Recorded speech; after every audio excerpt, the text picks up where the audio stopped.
ඔබතුමා ඉස්කෝලේ ගුරුවරයෙක් කියලා කියනවා. ඔබතුමා කවදාවත් දන්නේ නැහැ පාසල් ගියේ. මොකද ඔබතුමා අපි දකින්න ප්‍රෙස් වල ළමයි ඉස්කෝලේ නියෝජ්‍ය අමති කෙනෙක් වෙලා දැන් ඉතින් සැප විඳගෙන ඉන්නවා. මහින්ද ජයසිංහ කියන්නේ වෘත්තීය සමිති නායකයෙන්නේ. හැබැයි එතුමා ඉස්කෝලේ ගිහිල්ලාම නැහනේ. ඔව් අපි අහලා තියෙන විදිහට එතුමා 2000න් පස්සේ විතර පාසල් ගියේ නැහැ කියලා කියනවා. එතුමා ගැන කතා කිරීමේ පළ නැහැ. ඔබතුමා කියන්නේ අපේ රටේ නව අධ්‍යාපන ප්‍රතිසංස්කරණයක් ඕනේ නැහැ කියලාද? දැන් බඩගිනි කෙනෙකුට කෑමට බත් දෙන්නත් පුළුවන්. ඕන්නම් අර බඩගින්න අස්සේ හංගලා ඔහුට වස දෙන්නත් පුළුවන්. ඉතින් මහත්වෝ පෙස්තිය දඟලන්න ඕනේ නැහැ නේ. ඔය යෝජනාවලිය ඔබතුමාලට පුළුවන් නේ අධ්‍යාපන අමාත්‍යාංශයට බාර දෙන්න. අපිට මේක හාස්‍යජනක කාරණයක්. ඔබතුමාලට දැන් තියෙන්නේ ඒකේ ඇරියස් එක නේද? ඒකනේ මේ පෙස්තිය ආණ්ඩුවට මේ වගේ බලපෑමක් එල්ල කරන්නේ. පැරණි ආණ්ඩු කරපු දේවල් නැවත කරගෙන යන්න නෙවෙයි. මිනිස්සු අතිශය විශ්වාසය තියලා තමයි මේ ආණ්ඩු පරිවර්තනය සිද්ධ කරේ. එහෙම තෝරාගත්තු පිරිසකට විතරක් ඒ වගේ අවස්ථාවක් දෙනවා. පැහැදිලි. මොනවද අමුඩේ පශ්චාත් භාගයේ වගේ එකට හිටපු වෘත්ති සමිති තියෙනවානේ. මොකද්ද මේ ඔබතුමා එක දවසක් කියන්නේ හාර්නිකලේදී දඩුවන්ට බෝ කරන්න එපා කියලා. ඒ කියන්නේ හරින්ට මොකක් හරි ලාදුරු හරි මොකක් හරි එහෙම රෝගයක් තියෙනවද? අපේ රටේ දේශප්‍රේමී නායකයෙක් ඇත්තටම විමල් වීරවංශ නායකතුමා තමයි නැත්නම් මැතිතුමා තමයි හිටපු ඇමතිතුමා තමයි මේ ගැන ඇත්තටම අඛණ්ඩව ඔය LGBTQ කී ඔය වචනේ රටට හුරු කරන්නෙත් එතුමා. දැන් ඒකෙන් හර්ණි අගමැතිතුමා ඊට තියෙන ඉන්නේ කොයි කොටසද? ඔව් මං හිතන්නේ එතුමිය පැහැදිලිවම කියලා තිබ්බා. කියන්නේ ඒ වගේ පිළි අරන් තියෙනවද ප්‍රසිද්ධ මාධ්‍ය? ප්‍රසිද්ධ මාධ්‍ය එතුමිය පිළි අරන් තිබ්බා. එතුමියට ලැජ්ජ නැහැ ඒක කියන්න කියලා. ඉතින් අපිත් ලැජ්ජ වෙන්නේ නැහැ ඒක ගැන. ඔබතුමාලත් මාධ්‍ය සාකච්ඡා තිය කයිය ගහනවා. හැබැයි ඔබතුමාලට පුළුවන් ද ආණ්ඩුවට බලපෑමක් කරන්න ගුරුවරු 100ක් පාරට බස්සන්න? ඔව් සුපුන් මේ ආණ්ඩුවත් හිතන් ඉන්නේ ওই විදිහටම තමයි. 100ක් නෙමෙයි මං හිතන්නේ ඔබතුමාලට ගුරුවරු 10ක්වත් එක්කව කරගන්න පුළුවන් වෙයිද කියලා. තා පැහැදිලිව මේ කාර්යයත් අපි රටට කියන්න ඕන. ගුරුවරුන්ගේ පඩිය ලොකුවටම වැඩි වුණා. අද ගුරුවරු අහමින් ඉන්නවා. එදා එතකොට මහින්ද ජයසිංහ කිව්වේ මේ වැටුප් වැඩිවීමේ 3න් 2 නෙමෙයි. යාගේ මොකක් හරි 3න් 2ක් ගැනද කියලා. එතකොට මේගොල්ලෝ ඉතින් උපක්‍රමශීලී මේගොල්ලෝ ඉතින් අපි දන්නවනේ. නේද මේගොල්ලෝ ඒ අතින් හරි උපක්‍රමශීලී මේගොල්ලෝ නෙමෙයි ඔබතුමාලා මේ හදන්නේ ඔබතුමාලාට කොහොමත් වැරදි මේ ආණ්ඩුවනේ ඉස්කෝලේකට ගම් වතුරක් දැම්මොත් කවුද වැරදි ආණ්ඩුව මේ ආණ්ඩුව ඉක්මනට පෙරලා ඒකේ රහ බලන්නද ආණ්ඩු බලය ගන්නද මේ හදන්නේ කියන්න තියෙන පට්ටපල් බොරු කියලා කලින් ආණ්ඩුව පෙරළුණා ඒ කියන්නේ ඔබතුමාලා ඔච්චර ආසයිද ළමයින්ට තරවටු කරනවට ගහනවට ගව රැලක් බලන්න යන ගව පල්ලි කියන සිතුවිල්ල මට එනවා. ඔබතුමාලා ඔච්චරටම ළමයි ගැන කතා කරනවා ළමයින්ට ආදරේ බව පෙන්නනවා. හැබැයි ඔබතුමාලා අපි ආදරේ. හැබැයි ඔබතුමාලාට තව පැය භාගයක් ඉන්න බෑ. එතකොට උදාහරණයක් අපි ගමුකෝ මෙහෙම. නැත්තම් දරුවා පීඩාවට පත් කිරීම සම්බන්ධවද නැත්තම් ඔබතුමාලා පැය ගණන් ටියුෂන් ක්ලාස් කරන්න පුළුවන්. මේ ආණ්ඩුව මෙහෙ වෙන්නේ ජාත්‍යන්තරේ උමනා මත. මොකක්ද ජාත්‍යන්තරේ උමනා මත? මේක හයිටියක් කරා යන එක වළක්වන්න බැරි වෙයි. මේ අපේ රට ජනතා විමුක්ති පෙරමුණේ ආණ්ඩුවක් තියෙන රට. ඒ රට විනාශ කරන්න එහෙම හිතන මිනිස්සෙට්ටත් පිස්සු කියලා. ඇත්තටම එහෙම හිතන මිනිස්සෙට්ටත් පිස්සු නැත්තම් එතුමාලාට පිස්සුද? ඔය ඇත්තටම සුකුනේ නැත්තම් ඔබතුමාලා මේ බිල් එකද මවන්නේ නැති බිල් එක.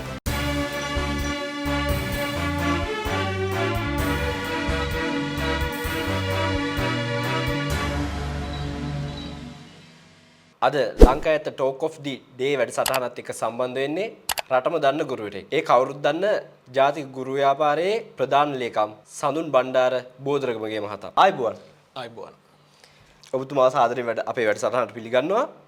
ඔබතුමාව අද අපේ වැඩසටහනට ගෙන්නන්න ප්‍රධානම හේතුව උනේ ඔබතුමා රට වටේ ප්‍රස්තියතිය මේ රටේ අග්‍රාමාත්‍යතුමියට ඒ වගේම අධ්‍යාපන අමාත්‍යතුමිය එතුමියට මෙච්චර මේ බනින්නේ අයියේ. ඔව් ඇත්තටම සුකුන් මෙහෙමයි දැන්. බාහිරින් බලන් ඉන්න කෙනෙකුට ඇත්තටම ওই කාරණේ ওই විදියට දැනෙනවා. අපි මේ ප්‍රස්තියතිය මේ අනවශ්‍ය විදියට එතුමියට චෝදනා කරනවා. ඒලා ඇත්තටම එතුමියට මේ අපි මේ විදියට චෝදනා කරන්නේ එක පැත්තෙන් ගුරුවරයෙක් විදිහට ඒ වගේම ගුරු සංගම් නියෝජිතයෙක් විදිහට මේ වෙනකොට එතුමියගේ මූලිකත්වයෙන් මේ අපරාධ තුල ක්‍රියාත්මක කරන්න යන මේ නව අධ්‍යාපන ප්‍රතිසංස්කරණ. එතකොට මේ නව අධ්‍යාපන ප්‍රතිසංස්කරණ ඇතුලේ අපි දකින අවදානම් සහගත. ඒ වගේම මේ රටට නොගැලපෙන. ඒ වගේම අපි දන්නවා අධ්‍යාපන ප්‍රතිසංස්කරණයක් කියලා කියන්නේ සුපුන් මේ ඔය කියන තාලෙට හිතුමතේට කරන්න පුළුවන් දෙයක් නෙවෙයි.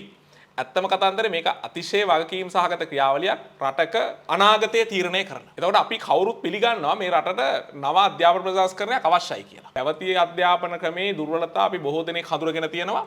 ඒ නිසා අපි කවුරුත් පිළිගන්නවා අධ්‍යාපන ප්‍රතිසංස්කරණයක් අවශ්‍යයි කියලා. හැබැයි මේ මොහොතේ මේ අතිශය කඩිනමින් ඒ වගේම තමයි එතුමිය මේ සියලු කාර්ය අධ්‍යාපන ප්‍රතිසංස්කරණ අදාළ කාර්ය සංගමමින් ඉන්නේ මේ කතා කරමින් ඉන්නේ.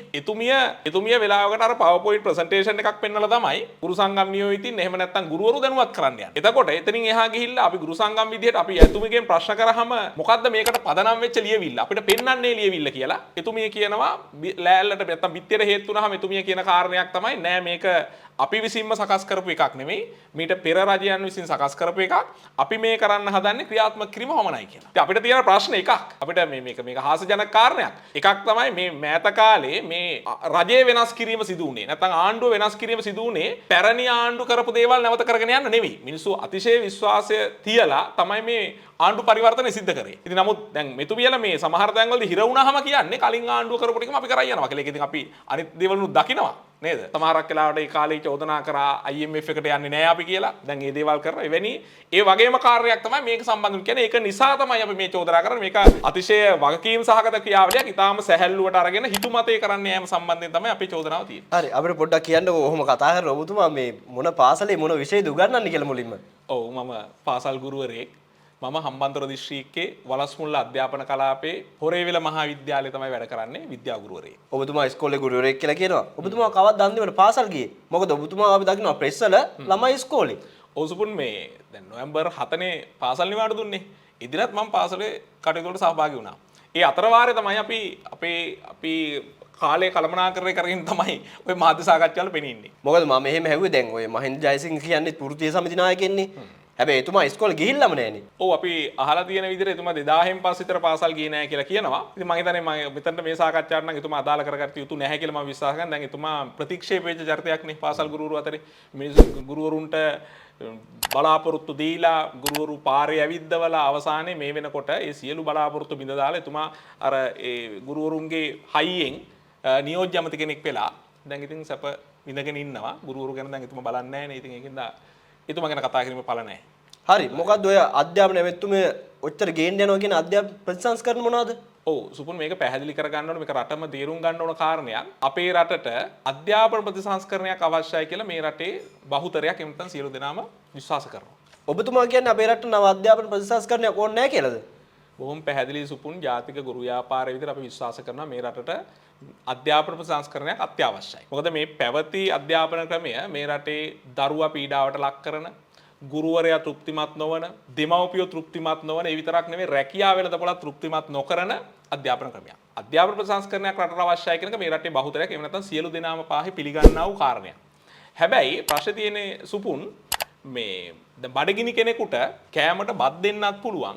ඕන්නම් අර බඩගින්න අස්සේ හංගලා ඔහුට වස දෙන්නත් පුළුවන්. අපි දකින විදිහට මේ අධ්‍යාපන ප්‍රතිසංස්කරණ ඇතුලේ එවැනි වස ඇතුල් කරලා තියෙනවා. අන්නේ විෂ හින්දා තමයි අපි මෙතරම් මේකට විරුද්ධ වෙන්නේ. ඉතින් මහත්වෝ ප්‍රස්තියතිය දඟලන්න ඕනේ නැහැ නේ. ඔය යෝජනාවලිය ඔබතුමාලට පුළුවන් නේ අධ්‍යාපන අමාත්‍යාංශයට බාර දෙන්න. ඔව් දැන් මේ යෝජනාවලිය මෙහෙමනේ සුපුන් දන්නවා ඇති මේ අධ්‍යාපන ප්‍රතිසංස්කරණ ඉදිරිපත් කරද්දී ඇත්තටම ඊටාම හිතුවක්කාරී විදිහට මේ කිසි කෙනෙකු සමග සාකච්ඡා නොකරමින් අධ්‍යාපන ශාස්ත්‍රීය වෘත්තීය සමිති සමග එහෙම නැත්නම් විද්වතුන් සමග මේ සමාජ කණ්ඩායම් කිසිවක් සමග සාකච්ඡා නොකරමින් තමයි මේ අධ්‍යාපන ප්‍රතිසංස්කරණ කඩිමුඩියේ එතුමියලා ඉදිරිපත් කරන්නේ. ඒ කියන්නේ ඔබතුමාලට එහෙම සාකච්ඡා වලට සහභාගී වෙන්න අවස්ථාවක්. ඔව් දැන් අපි දැක්කනේ මූලිකවම එතුමිය මූලිකවම සාකච්ඡාව කරන්නේ මේ අධ්‍යාපන ප්‍රතිසංස්කරණ සම්බන්ධයෙන් උපකාරක පන්ති ගුරුවරු එක්ක. ඒකෙන් පස්සේ තමයි රජයේ වෘත්තීය සමිති නියෝජිතයෝ ඉල්ලීමක් කරාම උන්ට අවස්ථාවක් දෙනවා. අපිත් සහභාගී වෙනවා ඒ අවස්ථාවට. හැබැයි මේ ඒ සාකච්ඡාවේදී වෘත්තීය සමිති නියෝජිතයෝ ඉල්ලීමක් කරනවා මේ නව අධ්‍යාපන ප්‍රතිසංස්කරණ වලට පදනම් වෙච්ච ඒ ඩොකියුමන්ට් එක දෙන්න. ඒ ලියවිල්ල අපිට දෙන්න. හරි? එතකොට එතුමිය එදා දවසේ කල් තියනවා හරි ඒ ලියවිල්ල ඊළඟ සාකච්ඡාවටදී ඉදිරිපත් කරන්නම් කියලා. හැබැයි ඊළඟ සාකච්ඡාවටදී එතුමිය මේ අවස්ථාවට සහභාගී වෙන්නේවත් නැහැ. එතුමිය ඉදිරිපත් කරපු ලියවිල්ලකුත් නැහැ. එදායින් පසුව ගුරු සංගම් නියෝජිතයෝ එක්ක සාකච්ඡා එහෙමම නතර වෙනවා. ඒක නිසා මේ අපි මේ විදිහට විරෝධය පළ කර මේ මාධ්‍යයට රටට කී ඉන්නෙම මේ අපේ යෝජනා එහෙම නැත්නම් අපේ විරෝධය වෙන ඉදිරිපත් කරන්න අවස්ථාවක් අධ්‍යාපන අමාත්‍යාංශ විදිහට හදලා දීලා නැහැ. ඒක තමයි කාරණේ. මම මේ නිකම අහන්නේ ඔබතුමාලගේ ওই ගුරු ව්‍යාපාරය තුළ ගුරුවරු කොප්පර වගේ ප්‍රමාණයක් ඉන්නවද? ඔබ සුකුන් අහන්නේ මේ අපේ ජාතික ගුරු ව්‍යාපාරය ජාතික ගුරු ව්‍යාපාරය සම්බන්ධ. ඔව් ජාතික ගුරු ව්‍යාපාරයට සම්බන්ධ සමාජිකත්වයේ 2000ක් 3000ක් විතර ප්‍රමාණයක් ඉන්නවා. සහ මේ වෙනකොට මේ ඇති වෙලා තියෙන ප්‍රශ්නකාරී තත්ත්වය ඇතුලේ සෑහෙන ගුරුවරු ප්‍රමාණයක් අපෙන් ඉල්ලමින් ඉන්නවා. අපේ සංගමේ සමාජිකත්වය ලබා ගන්න. අර ඔබතුමා කලින් වගේ ඔබතුමාලා ඔය සාකච්ඡා වලට ගෙන්නන්නේ නෑනේ. ඔබතුමාලාට දැන් තියෙන්නේ ඒකේ ඇරියස් එක නේද? ඒකනේ මේ ප්‍රස්තියතිය ආණ්ඩුවට මේ වගේ බලපෑමක් එල්ල කරන්නේ. ඔව් සුකුන් මෙහෙමයි දැන්. අපි ලියාපදිංචි වෘත්තීය සමිතියක්. එතකොට මේ රටේ ලියාපදිංචි ගුරු වෘත්තීය සමිති විශාල ප්‍රමාණයක් නැත්නම් අධ්‍යාපන ශාස්ත්‍රය හා සම්බන්ධ වෘත්තීය සමිති විශාල ප්‍රමාණයක් තියෙනවා. හැබැයි මේගොල්ලෝ ඇත්තටම මේ සාකච්ඡා වටවලට පවා කැඳවන්නේ ඔවුන්ට අවනත වන වෘත්තීය සමිති කිහිපයක් පමණයි ඒ ප්‍රශ්නේ තියෙනවා. ඉතින් එතකොට අපිට එහෙම තෝරාගත්තු පිරිසකට විතරක් ඒ වගේ අවස්ථාවක් දෙනවා. පැහැදිලිවම ඔවුන්ගේ රජයේ නියෝජනය කරන වෘත්තීය සමිතිය වගේම ඒ වෘත්තීය සමිතියත් එක්ක එකතු වෙලා පහුගිය කාලේ ඔය අරගල වලට සම්බන්ධ වෙච්ච ඔවුන්ට හිතවත් ඔවුන් එක්ක අර මොනවද අමුඩේ පච්චාස් භාගයේ වගේ එකට හිටපු වෘත්තීය සමිතිය තියෙනවානේ. ආන්නේ වෘත්තීය සමිතිය තමයි එතුමලා ඔය සාකච්ඡා වටවල කැඳවන්නේ. මේ දැන් ඔබතුමා ඔය කතා කරන ලොකු අධ්‍යාපන ප්‍රතිසංස්කරණ ගැනනේ. ඒ අධ්‍යාපන ප්‍රතිසංස්කරණ ගැන කතා කරන ඔබතුමාට තියෙන සුසුකම් මොකද්ද? දැන් ඔය රජයේ විසින් සාමූහික පවත්වන වැඩමුළු තියෙන්නේ. අනුතර ඒ වගේ එකකටත් ඔබතුමා සම්බන්ධ වෙලා තියෙනවද? ඔව් දැන් සුපුන් අද දවසේත් මම මේ සාකච්ඡාවට සහභාගී වෙන්නේ අද දවසේත් ජාතික අධ්‍යාපන ආයතනයේ ගුරුවරුන් වෙනුවෙන් පැවතුණු වැඩමුළුවකට සහභාගී වෙලා. මම හිතන්නේ ගුරුවරයෙක් විදිහට ඉතින් මට සුදුසුකමක් තියෙනවා අධ්‍යාපන ප්‍රතිසංස්කරණ ගැන අදහස් පළ කරන්න. ප්‍රායෝගිකව ඒවයේ යෙදෙන නිසාම. හරි. ඒ ඔක්කොම හරි කියමුකෝ. මොකද්ද මේ ඔබතුමා එක දවසක් කියන්නේ මේ හාර්නිකලේදී දඩුවන්ට බෝ කරන්න එපා කියලා. ඒ කියන්නේ හරින්ට මොකක් හරි ලාදුරු හරි මොකක් හරි එහෙම රෝගයක් තියෙනවද? එතුමේ මොකද මේ රටේ අගමැතිනිය, ඒ වගේම අධ්‍යාපන අමාත්‍යතුමිය. ඔව් සුපුන් ඔය අහන කාරණේ ටිකක් ගැඹුරු කාරණයක් මම හිතන්නේ ජාතික ගුරු ව්‍යාපාරයේ විදිහට අපේ වෘත්තීය සමිතියෙන් දිගින් දිගටම මතු කරපු කාරණයක්. ඒ විතරක් නෙමෙයි මේ ඇගීම අපි අනිවාර්යයෙන්ම කළ යුතුයි. මේ කියන ඔය කියන්නේ ඔය අර සමරිසි ප්‍රවර්ධන කටයුතු සම්බන්ධයෙන් සමරිසි සමස්ථා ප්‍රවර්ධනය කිරීම සම්බන්ධයෙන්. ඉතින් ඇත්තටම මේකේ ගරුත්වය මූලිකව අපි දෙන්න ඕන.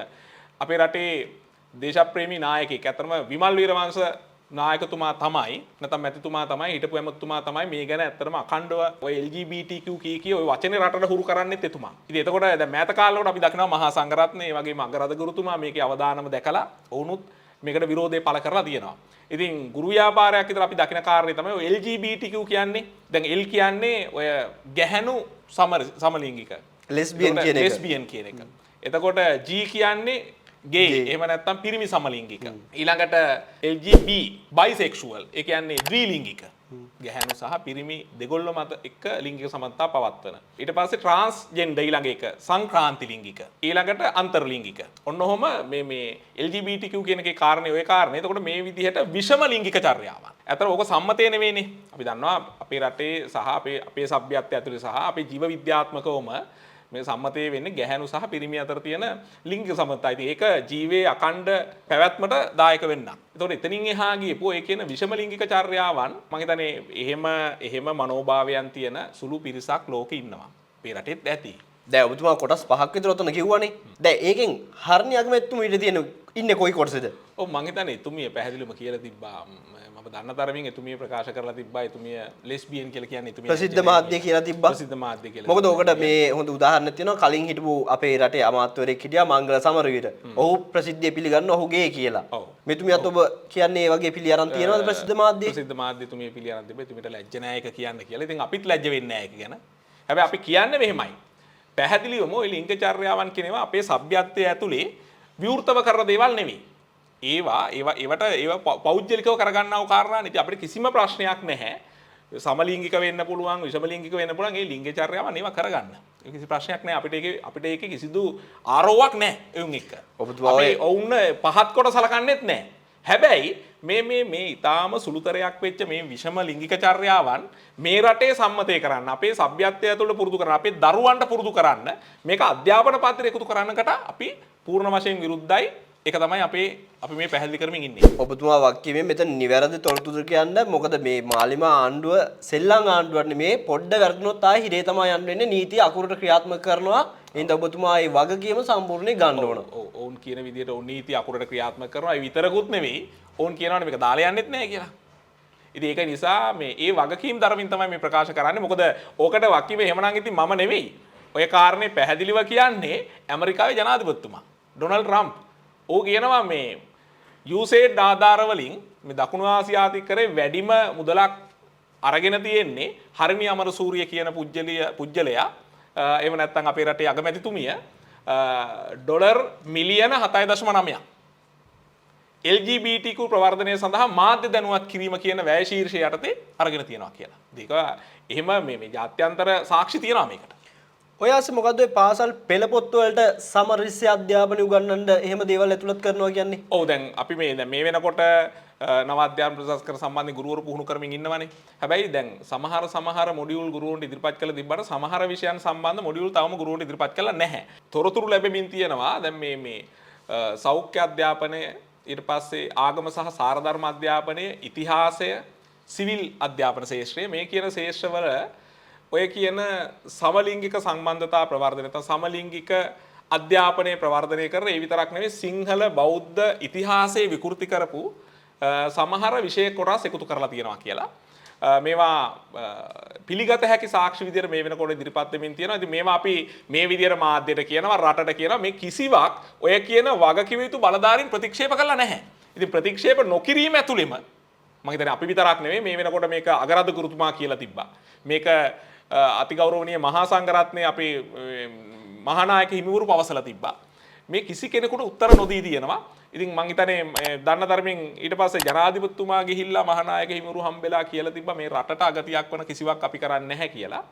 ඉතින් මේ මං කියන්නේ දැන් ඕක ඒක අදාළ උනේ මං හිතන්නේ අර ඊට කලින් මොනවද ළමා හිංසනයේ වැළැක්වීමේ පනත ගැන කතා කරන වෙලේ. ඉතින් අපි අහන්නේ ඉතින් මේ රටට අගතියක් නොකරන දේවල් පාර්ලිමේන්තුවේ සම්මත නොකරනවා නම් ඔය කෙහෙම්මල් ගේන්නේ ඇයි පාර්ලිමේන්තුවට? ඒතකොට මේ රටේ ආණ්ඩු දෙකක් තියෙනවද? එතුමගේ නායකත්වයෙන් නෙවෙයිද මේ රටේ ආණ්ඩුව තියෙන්නේ?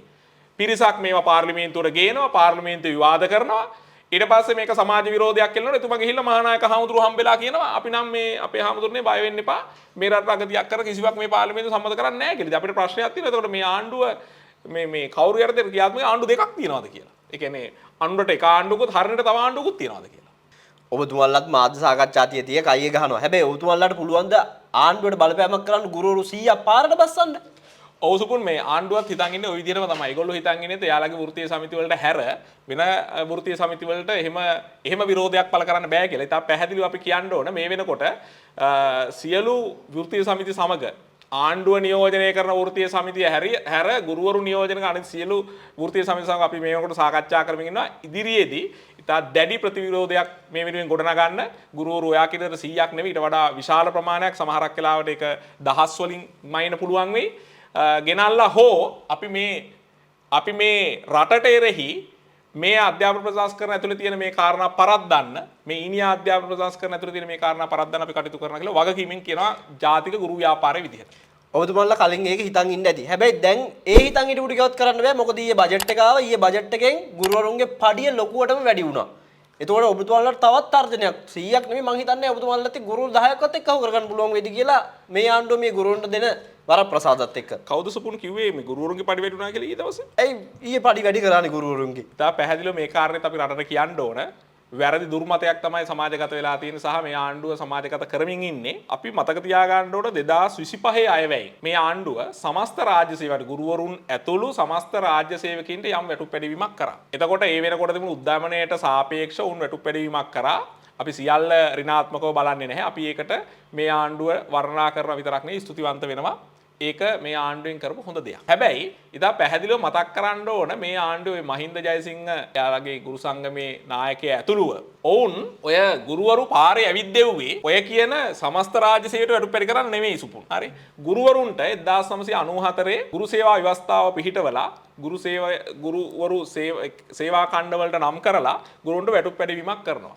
ඊට පස්සේ 1997 BC පෙරේරා වැටුප් කොමිසමෙන් සමස්ත රාජ්‍ය සේවකට වැටුප් පැඩි කරද්දී ගුරුවරුන්ට වැටුප් පැඩි කිරීම පසුවට කල් තියෙනවා කියලා අනිත් රාජ්‍ය සේවකකට වැටුප් පැඩි කිරීමක් කරනවා. අන්න එදා 1997 ඉඳලා මේ වෙනකොට 2025 දැන් වසර 28කට ආසන්න කාල සීමාවක් ගුරුවරුන්ට අනිත් රාජ්‍ය සේවකකට සමාන්තරව වැටුප් විෂමතාවයක් තියෙනවා. මේක තමයි ඔය සුබෝධිනී කමිටු වාර්තාව කියලා පසුව මේ වැටුප් විෂමතාව ඉවත් කිරීම සඳහා යෝජනා මාලාවක් ඉදිරිපත් වෙනවා.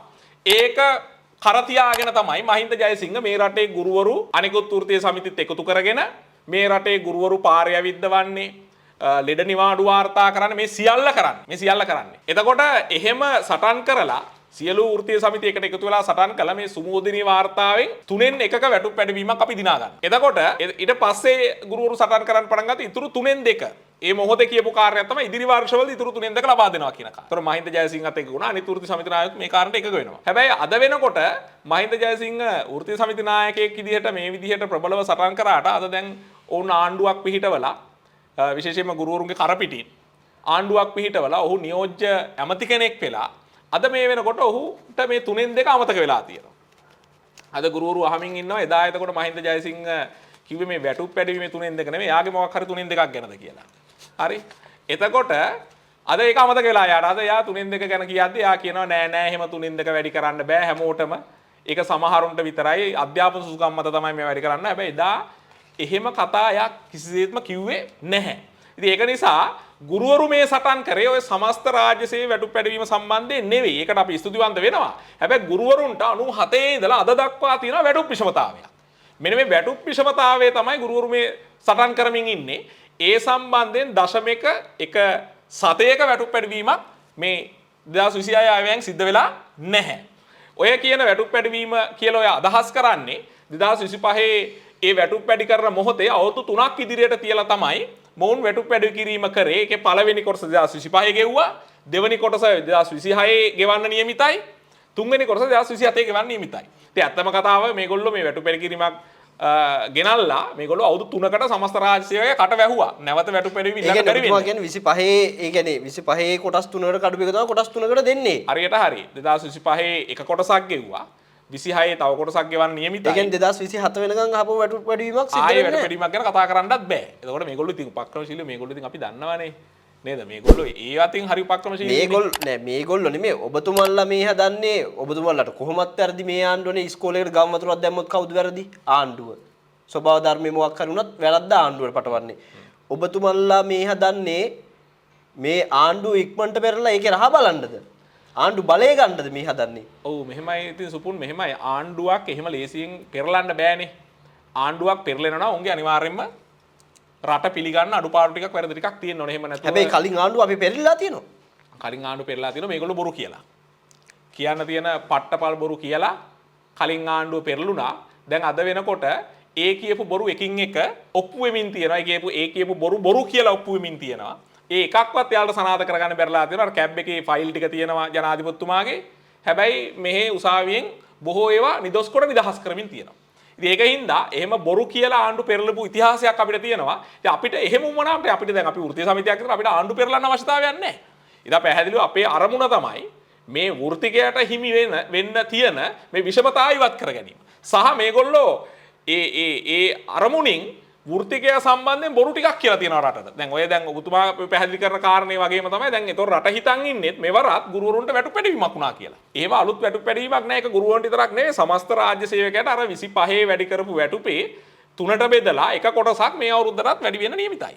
ඒක තියෙන්නේ. ඔබතුමාලා එන්නේ නම් ළමා හිංසනයේ වැළැක්වීමේ පනතට විරුද්ධව.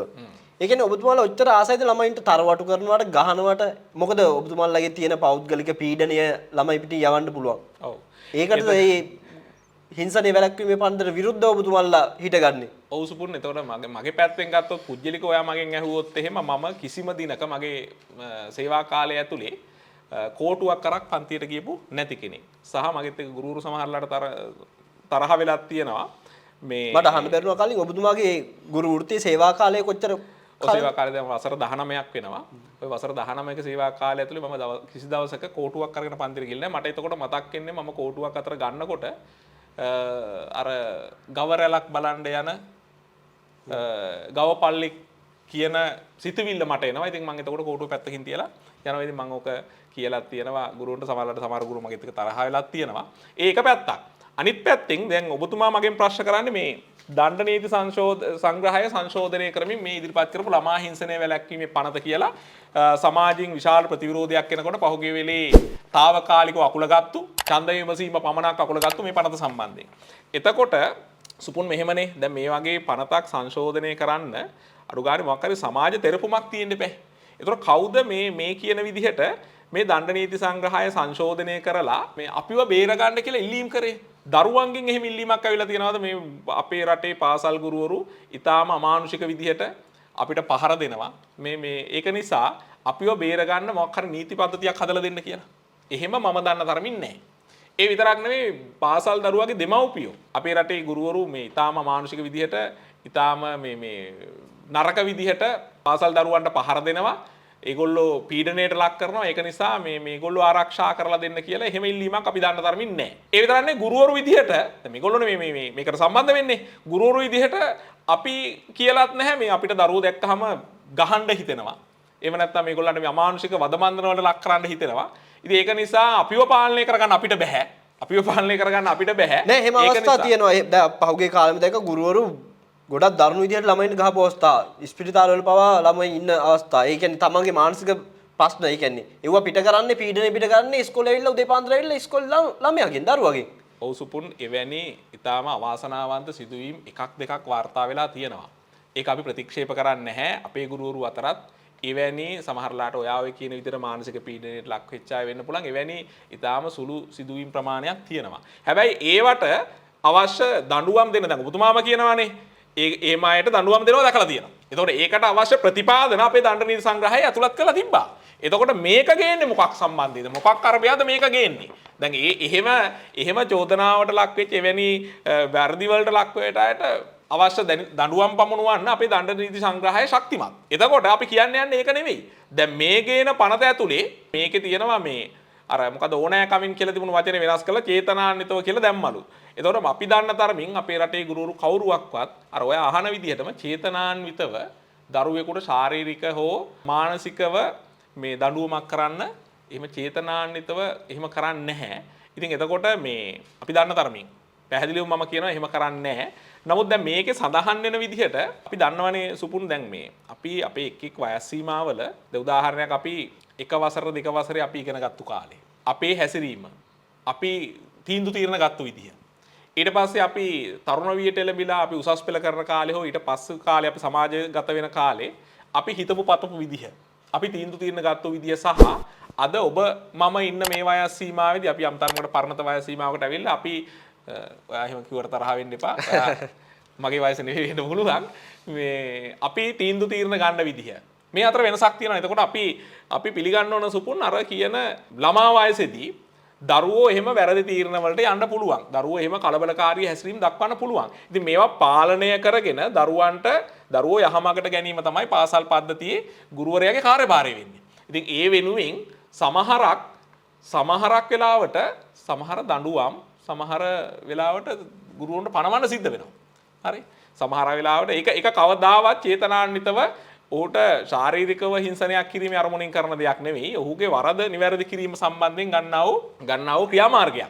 ඉතින් දැන් මේ පනත අමානුෂිකයි කියලා කියන්නේ මේකේ විදිහට කියලා තියෙනවා මොනවා හරි ක්‍රමයකට ශාරීරික දණ්ඩනයක ලක් වුණොත් හරි. ඒ කියන්නේ පහරක් හරි ගැහුවොත්. එහෙමත් නැත්නම් අඩු ගානේ මේ ප්‍රමාණය කොතෙක් වුණත් දරුවෙකුට අවමන්වන විදිහේ වචනයක් ප්‍රකාශ කරොත්. අවමන්වන විදිහේ වචනයක් ප්‍රකාශ කරොත් වසර 2කට නොඅඩු කාලයක සිර දඬුවමක් සහ ලක්ෂයක දඩ මුදලක් හෝ ඒ දෙකම සහ ඒ වින්දිතයට ඒ කියන්නේ ඒ පීඩාවට ලක් වෙච්ච කෙනාට උසාවියෙන් තීන්දුව කරන වන්දි මුදලක් ගෙවන්න සිද්ධ වෙනවා කියලා. එතකොට මේක ඇතුළෙම මේ කියන වගන්ති ටික ඇතුළෙම ගුරුවරු ඉතාම දැඩි අමානුෂික තත්යකට පත් කළානේ. එතකොට අමානුෂික තත්යකට පත් කළා. එතකොට ඒකට තමයි අපි මේ විරුද්ධ වෙන්නේ. ඒ විතරක් නෙවෙයි මේක හරියට අධ්‍යයනය කරොත් මේකේ තියෙනවා ශිෂ්‍ය නායකයෙකුට දරුවෙකුට කරන්නත් බෑ. ශිෂ්‍ය නායකයට හිරේ යන්න වෙනවා. ඒ තරම්ගේ දරුවෝ දෙන්නේ ගහගත්තොත් එහෙම දැන් එතකොට කියන විදිහට ගුරුවරයාට පැත්තලා බලන් ඉන්න වෙන්නේ. එතකොට දරුවෝ දෙන්නේ ගහගෙන එක්කිනෙකුට තුවාල වුණොත් එහෙම අර අනෙක් දරුවට මාස 6කට නොඅඩු සිර දඬුවමකට ලක් වෙන්න සිද්ධ වෙනවා. එතකොට මෙහෙම නීති වලින් පුළුවන්ද දරුවෝ පාලනය කරන්න? මේගොල්ලෝ සිරගත කිරීම ඇතුළේම පුළුවන්ද දරුවෝ පාලනය කරන්න? නැත්නම් මේගොල්ලෝ හික්මවන්න ස්වයං හික්මවීමකට ලක් කරන්න ඕනේ නැද්ද පාසල් පද්ධතිය ඇතුළේ? නීති වලින් පාලනය කරන්න පුළුවන්ද කියන කාරණා තමයි. ඒකයි අපි මේ ළමා හිංසන වැළැක්වීම පනතට දැඩි ලෙස විරුද්ධ වෙන්නේ.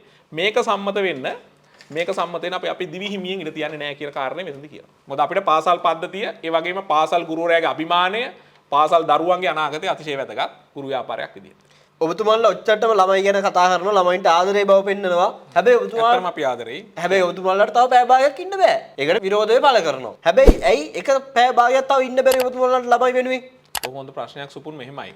ඔය දැන් ඔය පැය භාගයක් වැඩි කිරීම සම්බන්ධයෙන් වූ තීරණය එන්නේ මේ ආණ්ඩුව ගේන මේ ඊනියා අධ්‍යාපන ප්‍රතිසංස්කරණ පාසල් පද්ධතිය තුළට පැල කරගන්න අවශ්‍ය පසුබිම හදාගන්නනේ. ඒ ඇරුණහම ඔය පය භාගයේ වැඩි කිරීම කිසි ලෙසකවත් විද්‍යාත්මක කරපු කාරණයක් නෙවෙයි. අධ්‍යාපන මනෝවිද්‍යාඥ එකතාවය මත එහෙම නැත්නම් අර කියපු ගුරු අධ්‍යාපන රාජ්‍ය සේවයේ අය ගුරුවරු විදුහල්පති මේ කිසි කෙනෙක්ගේ අදහස් විමසීමකින් තොරව තමයි ඊටාම හිතුවක්කාරී විදිහට මේ විනාඩි 30ක කාල සීමාව වැඩි කිරීම කරන්නේ. එතකොට අපිට තියෙන ප්‍රශ්නේ මේ දරුවෝ පීඩාවට ලක් කිරීම සම්බන්ධයෙන් අපේ සේවා කාලේ අපි තව පැය භාගයක් වැඩි කරන්න එක ගුණා කියමුකෝ. හැබැයි අනෙක් පසින් දරුවයි පැයි මේ ඉගෙන ගැනීමේ කාර්ය කරන්න. එතකොට ඔහුව පීඩාවට පත් කිරීම සම්බන්ධ කාරණේ තමයි අපි වැඩිපුර ප්‍රශ්න කරන්නේ. එතකොට උදාහරණයක් අපි ගමුකෝ මෙහෙම. නැත්තම් දරුවා පීඩාවට පත් කිරීම සම්බන්ධවද නැත්තම් ඔබතුමාලා පැය ගණන් ටියුෂන් ක්ලාස් කරන්න පුළුවන්. ඔබතුමාලා මේ පැය භාගය තමයි දරුවත් පීඩාවට පත් වෙන්නේ. ඔබතුමාලාටත් ඒක අපහසුතාවයක් පත් වෙන්නේ. මේ පැය භාගයක් කියලා තමයි. මෙහෙමයි වැරද්ද තවත් වැරද්දකින් නිවැරදි කරන්න බෑනේ. දැන් අපි උදාහරණයක් ගමුකෝ මෙහෙම. දැන් සම්මතයක් තියෙනවා ඉස්කැනේඩියානු රටවල එහෙම නැත්නම් පින්ලන්තේ තමයි මේ ලෝකේ හොඳම අධ්‍යාපන ක්‍රමය තියෙන්නේ කියලා. පින්ලන්ත. දැන් ඒ රටේ ගත්තාම මුළු පැය 24ම දරුවෝ වෙනුවෙන් පාසල් විවෘත කරලා තියෙන රටක්. ඒතකොට දරුවට කැමති වෙලාවට තමයි පාසලට යන්න නියමිත වෙලා තියෙන්නේ. හැබැයි අපි තේරුම් ගන්න ඕන කාරණේ තමයි දරුවෙකුට හිමි පාසල් අධ්‍යයන කාල සීමාව පින්ලන්තේ පැය 5යි. පැය 5යි. පැය 24 ඇරලා තියෙන්නේ පැය 24ම පාසලේ ඉන්න නෙවෙයි. එයාට කැමති වෙලාවක් තෝරගෙන පාසලට යන්න. පැය 5යි අධ්‍යයන කාල සීමාව.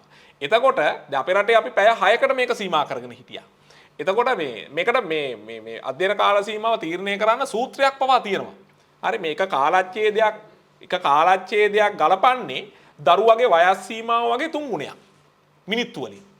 එතකොට වයස 10ක දරුවෙක් නම් ඒක 3ෙන් වැඩි කරා මිනිත්තු 30ක් තමයි ඔහුට සාමාන්‍ය එක දිගට අධ්‍යාපන කටයුතු වල නිරත වෙලා ඉන්න පුළුවන් කාල සීමාව විතර සැලකෙන විද්‍යාත්මකව. එතකොට මේ සියලු කාරණා මේ එක එක්කෙනාට ඕන වෙන විදිහට අධ්‍යාපන සංස්කරණයක් කරන්න ඕන.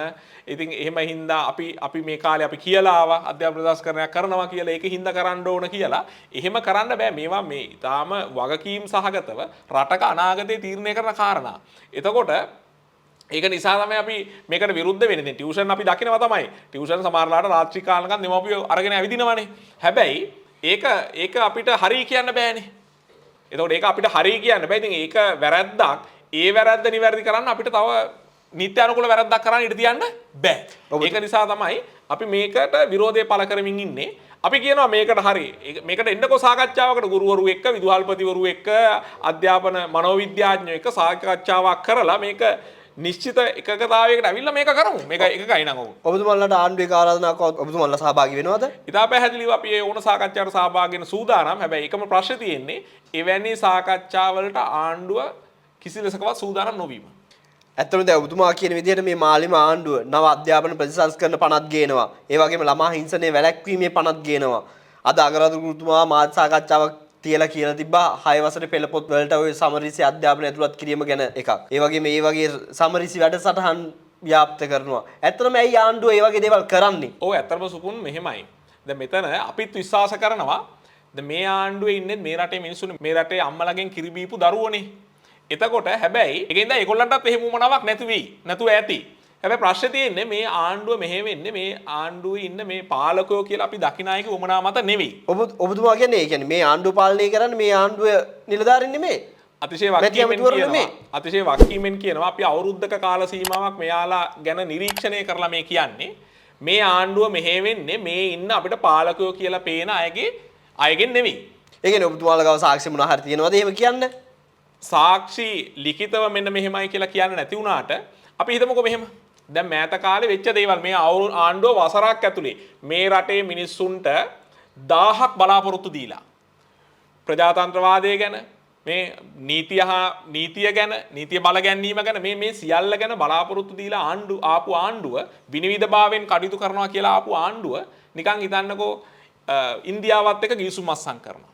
ඉතිහාසයේ 76 වසරක සාපයක් ගැන කිව්වට ඒ 76 වසරේම නොවිච්ච විදිහට ඔය වසරක කාල සීමාව ඇතුලේ ජාත්‍යන්තරය සමග ගිවිසුම් අත්සන් කරන ඒ ගිවිසුම් රටට එලි කරන්නේ නැහැ. ඔය 76 වසරේ ඔය අපි කියන මේ ලිබරල් වාදයේ පියවරු කියලා කියන ජේ.ආර්. ජයවර්ධන පවා අඩු ගානේ ඉන්දු ලංකා ගිවිසුමත් රටට පෙන්නුවා. හැබැයි මේගොල්ලෝ දැන් ඉන්දියාවත් එක්ක ගිවිසුම් 7ක් අත්සන් කරලා දෙනවා. අපිට ආරංචි විදිහට තව පුජ්‍යලික සමාගම් ඉන්දියාවේ ඒවත් එක මේ වෙනකොට ගිවිසුම් 35කට ආසන්න ප්‍රමාණයක් අත්සන් කරලා දෙනවා. කැබිනට් මාධ්‍ය සාකච්ඡාවක් තියලා කැබිනට් අමාත්‍යතුමා කිව්වා. ඒ කියන්නේ මාධ්‍යයේ කිව්වා ඒක එළියට දාන්න බැරි කිවිසුමක් කියලා. එළියට දාන්න බෑ කිව්වා ඉන්දියාවේ අවසරෙන් තොරව. ඉතින් පැහැදිලි රකින්න ඕනේ නැද්ද ඒ වගේ? ඔව් ඉතාලම පැහැදිලි. එහෙම රහස්‍යභාවය රකින්න විදිහක් නැහැ මහජන නියමිතය කියලා කියන්නේ මේ මහජනතාවට වක් කියන්න ඕන අය. මේ රටනේ තව රටක් එක්ක ගිවිසුමක් සංකරන. එතකොට මේ රටේ පුරවැසියා ඒ ගිවිසුමේ අන්තර්ගත කාරණා පැහැදිලිව දැනගත යුතුයි. එතකොට එතුමා ඇවිල්ලා විලිලැජ්ජ නැතුව අර කැබිනට් මාධ්‍ය සාකච්ඡාවේ වාඩි වෙලා කියනවා ඉන්දියාවේ අවසරයකින් තොරව මේ ගිවිසුම එළියට දාන්න බෑ කියලා. එතනම පරාධීනත්වය පැහැදිලිනේ.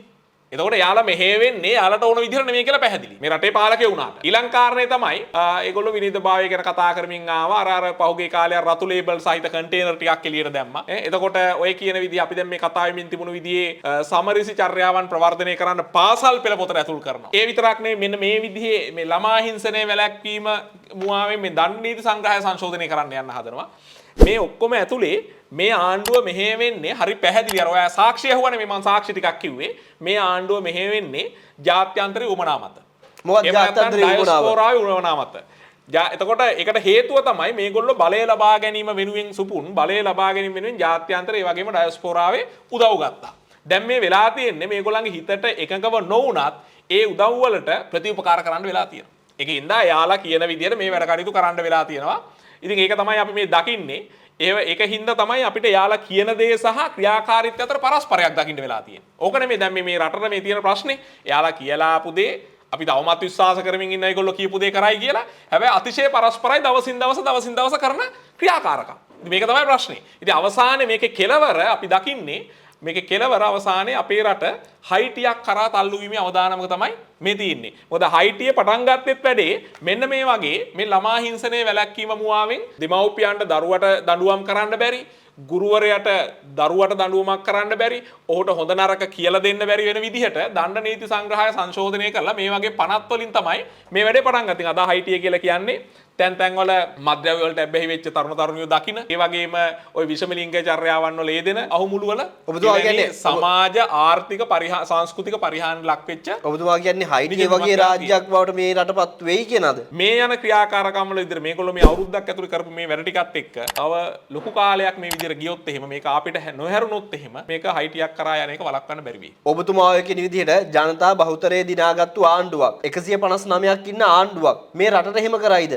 මොකද ටිල්වින් සිල්ලා මහත්තයා කියනවා මේ අපේ රට ජනතාව යුක්ත කරන ආණ්ඩුවක් තියෙන රට ඒ රට විනාශ කරන්න එහෙම හිතන මිනිස්සෙටත් පිස්සු කියලා. ඇත්තටම එහෙම හිතන මිනිස්සෙටත් පිස්සු නැත්තම් එතුමාලට පිස්සුද? ඔව් ඇත්තටම සුපුරුනේ නැත්තම් ඔබතුමාලා මේ බිල් එකද මවන්නේ නැති බිල් එක. ඔව් දැන් ඇත්තම කාරණේ ඔවැනි ප්‍රකාශ කරලා දේශපාලන වේදිකාවේ ඔවැනි ප්‍රකාශ කරලා මේ රටේ මිනිස්සුගේ විශ්වාසය දිනාගෙන ඒගොල්ලෝ මේ බලයට එන්නේ. හැබැයි ආපු දවසේ ඉඳලා ඒගොල්ලෝ කරන ක්‍රියාකාරකම් ඒගොල්ලන්ගේ ප්‍රකාශ වලට පටහැනිනේ. ඒකනේ මේ ප්‍රශ්නේ. අද දවසේ යාලා මොනවා හරි ක්‍රියාදාමයක යෙදෙනකොට ඒ ක්‍රියාදාමය විවේචනය කරපු හඬපටයක් එළියට එනවා සමාජ මාධ්‍ය ඇතුලේ. එතකොට මේ අදාළ කාර්යයට දායක වෙච්ච කෙනාම ඒක විවේචනය කරලා තියෙනවා ඊට මාස කිහිපයකට කලින්. ඉතින් ඒක නිසා මේ ආණ්ඩුව මේ රටේ විශ්වාසය බිඳගෙන අවසන්නේ. යාළගේ පාරදර්ශභාවය නැති කරගෙන අවසන්නේ. ඒක නිසා ටිල්ලින් සිල්ලා මාලිමාවේ න්‍යායාචාර්යවරයා වෙන්න පුළුවන්. හැබැයි ඉතින් එතුමා කරන ප්‍රකාශ එතුමට අද ඔයන්නේ නැතුව ඉතින් එතුමට කියන්න බෑනේ අපි රට පාවල දෙනවා කියලා. එතුමා ඔක එපැයි කියන්න පාවල දෙන්නේ නැහැ කියලා. හැබැයි ඉතින් අපි කියන්නේ ඊට පැහැදිලිව ඒගොල්ලන්ගේ ක්‍රියාදාමයන් ඇතුලේ එයාලා එදා දවසේ කියපු කාරණා නෙවෙයි අද වෙමින් තියෙන්නේ. මේ රට අර කියපු හයිටියක් කරා ඇදගෙන යන තැනටපත් වෙමින් තියෙනවා. ඒක යාලා ආණ්ඩුව කරද්දී අර උරගේ මාළු උරගේ පිටේ තියලා කපනවා වගේ සුපුන් එයාලත් එක පාලනය කරගන්න බැරි වෙලා තියෙනවා. පව් අපිට කියන්න තියෙන්නේ පව් කියලා තමයි මේ ආණ්ඩුවේ පාලකයින්ට. මම හිතන්නේ අපි දීර්ඝ වශයෙන් හැබැයි රටත් පව් ඒ වගේම. ආණ්ඩුවේ පාලකයෝ විතරක් නෙමෙයි මේ රටේ ජනතාවත් අතිශය පාපකාරී තැනකටපත් වෙලා තියෙනවා. ඒක නිසා ඉතින් අපිට කියන්න වෙන්නේ වෘත්තීය සමිතියක් විදිහට වුණත් රටේ ජනතාවට ඉල්ලීමක් කරනවා මේ ගැන ඇස්කැන් අරලා බලලා මේ ගමන මේ රටට අහිතකර ගමන අපිට හරවන්න මැදිහත් වෙන්න කියන කාරණේ කියන්නම වෙනවා. මම හිතන්නේ අපි මාතෘකා කීපයක් සම්බන්ධයෙන් දීර්ඝ සාකච්ඡාවක් කරා. මෙතුමා කියපු කරුණු සම්බන්ධයෙන් රටේ ජනතාවට තමයි ඒක තීරණය කිරීමේ අයිතිය පැවරිලා තියෙන්නේ. ඔබතුමාලාට ඒ වගකීම තියෙනවා. ඒ හින්දා මේ කරුණු කාරණා ගැන හොඳ අවබෝධයකින් යුතුව මේ තීන්දුව ගන්න. ළඟ ඇත talk of the day වැඩසටහන මෙතනින් නිමා කරනවා. ඔබතුමාට බෙහෙවින්ම ස්තුතිවන්ත වෙනවා අපේ වැඩසටහනට පැමිණියාට. බොහොම ස්තුතියි. අපේ ඊළඟ talk of the day වැඩසටහනෙන් නැවත හමු වෙනතුරු සියලු දෙනාට ජය වේවා.